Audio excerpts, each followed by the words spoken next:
I am back with another mid-range phone, or a mid-ranger, if you could say that, but we are here to review the Samsung Galaxy A23. So let's go check it out.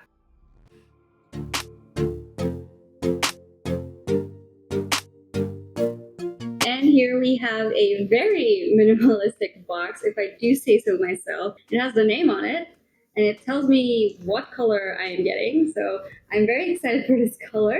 Slide this on out there. It is a slide feature, so it's not like you pull it off the top type box. So yeah, let's just put that sleeve aside. And of course we have another sleeve up top over here. Of course contains the instruction manual and a Samsung Care pamphlet, leaflet. Usually when it comes to sleeves like this, I didn't really expect a jelly case anymore. So if you do want a free jelly case with this one, that's not gonna happen. I'm a bit disappointed about that, but what can you do? So of course we have the phone right here. I'm gonna try and not drop it, and just drop it into my hand and put it aside for now. And then here we have its charging brick, and we have a little thing here containing the USB Type-C cable.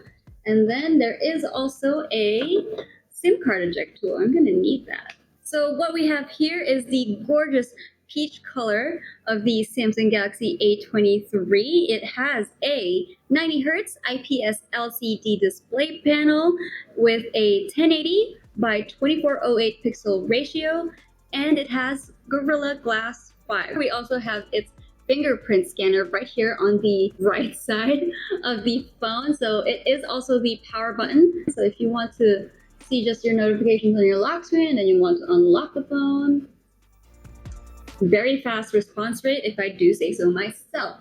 And of course, up top we have its volume rockers. Let's move on to the bottom. So we do have its speaker grill. Of course, there is surprisingly a 3.5mm audio jack, which I am, as you know, a recent convert when it comes to wired and wireless earbuds.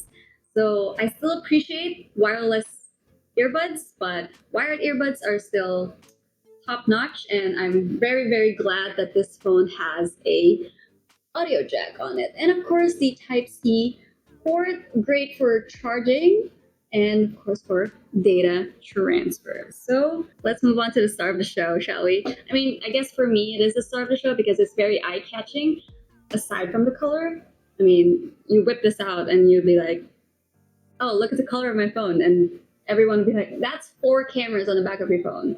So on the back, we do have a quad camera setup. Its main lens is, of course, a 50-megapixel lens with a 5-megapixel ultra-wide lens, a 2-megapixel macro lens, and a 2-megapixel depth lens. So the 5th cutout on the back is, of course, for an LED flash if you do want to take flash photography. We'll throw up some photos right here of a test run of the camera. So it's great for both indoor and outdoor photography. And if you are someone who likes to take low light photography, it is great because it compensates all of those low lights really well, so you can still see each and every detail in your photos. So the camera on the front is great for selfies. It has a notch designed like a teardrop notch. It's great for selfies, and it's great for vlogging.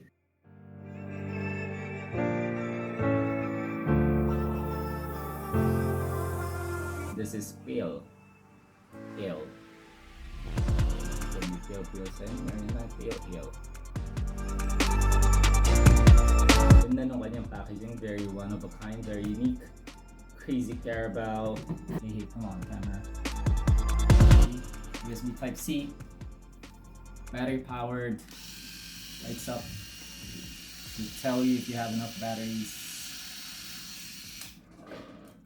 Alright. For wireless communications, the Galaxy A23 supports a 5 GHz Wi-Fi band. Alright, so it does have 2 slots for a SIM card and then 1 other dedicated slot for a micro SD card. So aside from the 128 gigs of internal memory, there is 6 gigs of RAM included on this phone. The Snapdragon 680 4G chipset runs on Android 12 with the One UI 4.1 straight from the box. Even if you're an Apple user, you can very much easily transition into a new UI. They've simplified it. It's much more user friendly.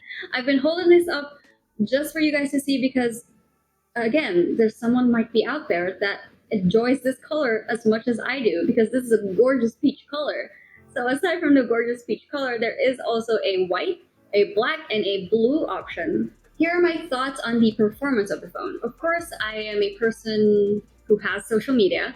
So things like Facebook, Twitter, YouTube, Instagram, Reddit, checking my emails if you're someone who works and uses Teams, and if you use Zoom, the phone pretty much has the capability to do all of those things, and it does a very good dang job at it.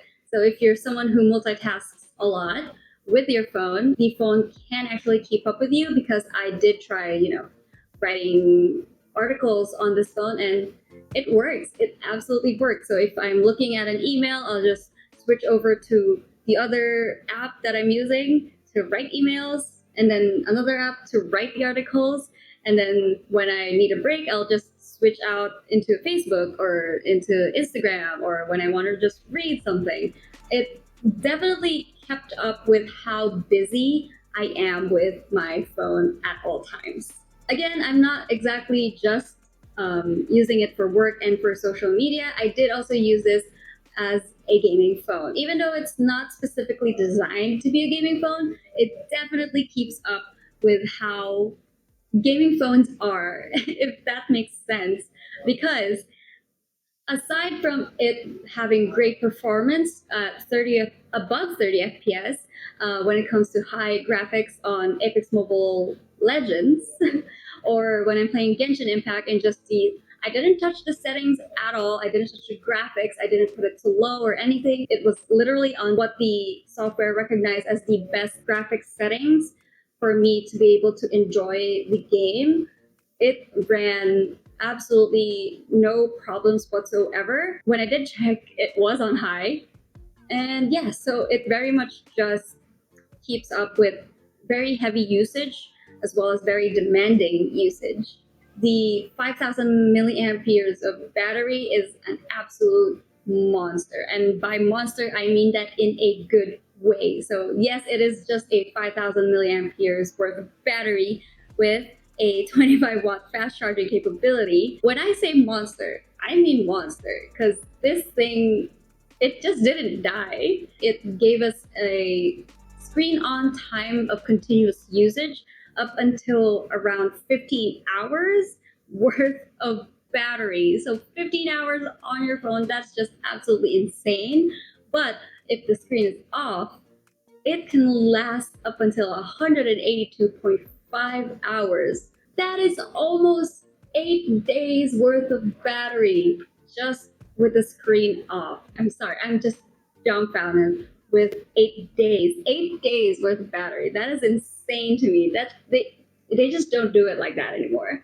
It's absolutely amazing. So if you are someone who enjoys prolonged usage of your phone, the Samsung Galaxy A23 can absolutely give you the amount of time you need with its battery life as well as its performance. So overall, when it comes to performance, it gets a check for me. When it comes to the camera, it gets a check for me. The battery, I have no complaints whatsoever. That is an insane amount of power for a long amount of time. Also with the Snapdragon 680 4G chipset, it did help with lessening the load on the battery on how much it consumes. But then again, for the performance that the phone already has and then the prolonged battery life, it is absolutely top notch if you're someone who always needs their phone to have power. The phone retails for 13,990 pesos.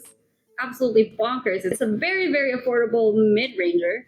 So if you do want to avail it, you can go check it out. If you guys like this video, of course, hit the like button down there. If you have any comments, suggestions, anything that you want to say to us, there is the comment section down below. If you want to see more Tech Kuya, there is a subscribe button, and if you want to get notified for any time we make an upload, there is of course the bell button right there. Again, this has been Ate Nikki, and I will see you guys in the next video. Bye!